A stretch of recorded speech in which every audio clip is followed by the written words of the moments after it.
Hi welcome back to my YouTube channel Poornima's kitchen. ಇವತ್ತಿನ special ಶೇಂಗಾ ಬರ್ಫಿ.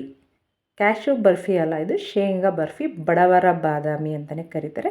ಬರೀ ಮೂರೇ ವಸ್ತುಗಳನ್ನ ಯೂಸ್ ಮಾಡ್ಕೊಂಡು ನಿಮ್ಮ ದೀಪಾವಳಿ ಹಬ್ಬದ ಸ್ಪೆಷಲ್ ಸ್ವೀಟ ಹೇಗೆ ಮಾಡೋದು ಅಂತ ಬನ್ನಿ ಹೇಳ್ಕೊಡ್ತೀನಿ.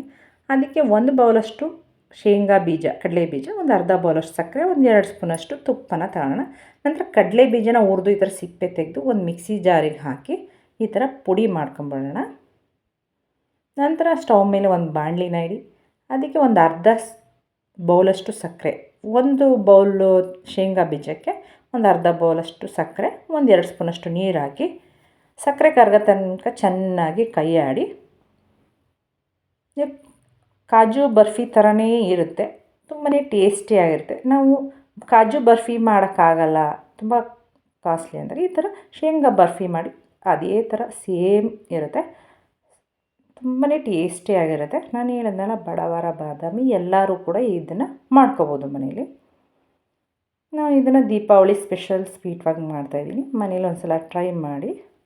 ಸಕ್ಕರೆ ಕರಗಲಿ, ಇದನ್ನು ನಾವು ಯಾವಾಗಲೂ ಮೀಡಿಯಮ್ ಫ್ಲೇಮಲ್ಲೇ ಮಾಡಬೇಕು. ಸಕ್ಕರೆ ಕರಗಿದ ನಂತರ ಇದಕ್ಕೆ ಒಂದು 2 ಸ್ಪೂನಷ್ಟು ತುಪ್ಪನ ಸೇರಿಸ್ಕೊಳ್ಳೋಣ. ಇದು ಜಾಸ್ತಿ ಪಾಕ ಬರೋದು ಬೇಡ, ನಮ್ಗೆ ಉಂಡೆ ಪಾಕ ಬಂದರೆ ಸಾಕು, ಉಂಡೆ ಕಟ್ಟೋಷ್ಟು. ಒಂದು 2 ಸ್ಪೂನಷ್ಟು ತುಪ್ಪನ ಸೇರಿಸಿದ್ದೀನಿ. ನಂತರ ಮಿಕ್ಸಿಲಿ ಪುಡಿ ಮಾಡಿ ಇಟ್ಕೊಂಡ್ರಂಥ ಶೇಂಗಾ ಬೀಜದ ಪುಡಿಯನ್ನು ಹಾಕೋಣ. ಇದನ್ನು ಗಂಟು ಹಾಕಿದಾಗೆ ಎಲ್ಲನೂ ಚೆನ್ನಾಗಿ ಕೈ ಆಡಿ. ಯಾವ ಥರ ಅಂದರೆ ನಾನು ಹೇಳಿದ್ನಲ್ಲ, ಉಂಡೆ ಕಟ್ಟೋಷ್ಟು ಪಾಕ ನೋಡಿ, ಇಷ್ಟಾದರೆ ಸಾಕು.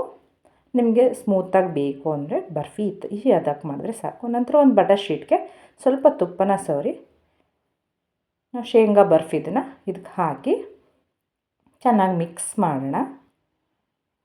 ಚೆನ್ನಾಗಿ ಮಿಕ್ಸ್ ಮಾಡಿ ಇದು ಒಂದು ಶೀಟ್ ಮುಚ್ಚಿ ಹೀಗೆ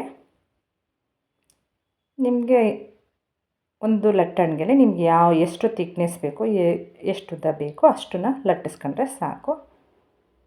ನಿಮ್ಗೆ ಎಷ್ಟು ತಿಕ್ನೆಸ್ ಬೇಕೋ ಅಷ್ಟು ದಪ್ಪಕ್ಕೆ ಒಂದು ಲಟ್ಟಣಿಗೆ ಲಟ್ಟಿಸ್ಕೊಂಡು ಇದನ್ನೊಂದು 5 ನಿಮಿಷ ಆರೋದಕ್ಕೆ ಬಿಡೋಣ. ಆರಿದ್ಮೇಲೆ ಇದಕ್ಕೆ ಸಿಲ್ವರ್ ಹಾಳೆ ಅಂತ ಹೇಳ್ತೀವಲ್ಲ, ಸಿಲ್ವರ್ ಶೀಟ್, ಅದನ್ನು ಹಾಕಿ, ಬೇಕಿದ್ರೆ ಇದು ಆಪ್ಷನಲ್ಲು, ಇದ್ದರೆ ಹಾಕಿ, ಇಲ್ಲಾಂದರೆ ಇಲ್ಲ. ನಂತರ ಆರಿದ ನಂತರ ನಿಮ್ಗೆ ಯಾವ ಶೇಪ್ ಬೇಕೋ ಆ ಶೇಪ್ಗೆ ಬರ್ಫಿನ ಕಟ್ ಮಾಡ್ಕೊಂಡ್ರೆ ಶೇಂಗಾ ಬರ್ಫಿ ರೆಡಿ ಆಯಿತು. ನೀವು ಜಾಸ್ತಿ ಪ್ರಮಾಣದಲ್ಲಿ ಬೇಕು ಅಂದರೆ ನಾನು ಹೇಳಿದ್ನಲ್ಲ ಅದೇ ಅಳತೆಯಲ್ಲಿ ಡಬಲ್ ಹಾಕೊಂಡ್ರೆ ಸಾಕು. ತುಂಬಾ ಟೇಸ್ಟಿಯಾಗಿರುತ್ತೆ. ಶೇಂಗಾ ಬೀಜ ಆರೋಗ್ಯಕ್ಕೆ ಒಳ್ಳೆಯದಾದ್ರಿಂದ ನೀವು ಮನೇಲೇ ಈ ಥರ ಮಾಡ್ಕೋಬೋದು. ಆರಿದ ನಂತರನೇ ಈ ಥರ ಸ್ವಲ್ಪ ಕಟ್ ಮಾಡಿ. ನಾನು ಹೇಳಿದ ಬರೀ 3 ವಸ್ತುಗಳನ್ನ ಯೂಸ್ ಮಾಡಿ ಈ ಥರ ಸ್ವೀಟನ್ನು ನೀವು ಮನೇಲೇ ಮಾಡ್ಕೋಬೋದು. ರುಚಿಯಾದ ಶೇಂಗಾ ಬರ್ಫಿ ರೆಡಿ ಆಯಿತು. ಟೇಸ್ಟು ಅದ್ಭುತವಾಗಿರುತ್ತೆ. ನೋಡಿ, ಒಂದು ಪೀಸನ್ನು ತೆಗೆದು ಆರಿದ್ಮೇಲೆ ತೋರಿಸ್ತಾ ಇದ್ದೀನಿ ಯಾವ ಥರ ಬರ್ತಿದೆ ಅಂತ. ಟೇಸ್ಟು ಕೂಡ ಅದ್ಭುತವಾಗಿರುತ್ತೆ. ಮಾಡಿ ನನ್ನ ಕಮೆಂಟ್ ಬಾಕ್ಸಲ್ಲಿ ತಿಳಿಸಿ ಹೇಗಿತ್ತು ಅಂತೇಳಿ. ಯಾರಿಗೆಲ್ಲ ಈ ವಿಡಿಯೋ ಇಷ್ಟ ಆಯಿತು ಲೈಕ್ ಮಾಡಿ, ಶೇರ್ ಮಾಡಿ, ಕಮೆಂಟ್ ಮಾಡಿ, ಸಬ್ಸ್ಕ್ರೈಬ್ ಆಗೋದಂತೂ ಮರಿಬೇಡಿ. Okay, bye, thanks for watching.